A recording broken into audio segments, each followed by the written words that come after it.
अमेरिकी राष्ट्रपति Donald Trump के टैरिफ अटैक को केंद्रीय मंत्री ज्योतिरादित्य सिंधिया ने सही बताया है। सिंधिया ने कहा कि टैरिफ के आधार पर कई क्षेत्रों में भारत प्रतिस्पर्धा से जुड़ेगा। कुछ कठिनाइयां होंगी, लेकिन भारत को लाभ होगा। भारतीय प्रोडक्ट की दुनिया भर में मांग है। सिंधिया ने कहा कि पीएम मोदी के नेतृत्व में पिछले 10 सालों में भारत ने अद्वितीय विकास किया है। आज भारत विश्व की 5वीं आर्थिक शक्ति है, लेकिन वर्ष 2028 तक तीसरी आर्थिक शक्ति के तौर पर पहचाना जाएगा। अभी भारत का अर्थव्यवस्था $4 ट्रिलियन है, लेकिन 2030 में $6 ट्रिलियन की अर्थव्यवस्था पर पहुंचेगा। पिछले 10 सालों में भारत ने पृथ्वी से लेकर अंतरिक्ष तक डेवलपमेंट किया है। टैरिफ जो है आपको केवल यूएस और भारत के बीच में नहीं देखना है।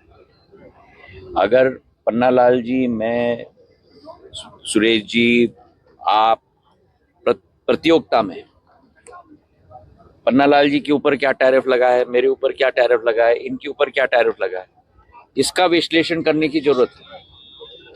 मैं आपको आश्वस्त कराना चाहता हूं कि जो टैरिफ्स लगे हुए हैं उनके आधार पर कई क्षेत्रों में जो भारत के ऊपर टैरिफ लगे हैं उसके आधार पर दूसरे देशों के कंपैरिजन में भारत ज्यादा कंपेटिटिव बन गया है।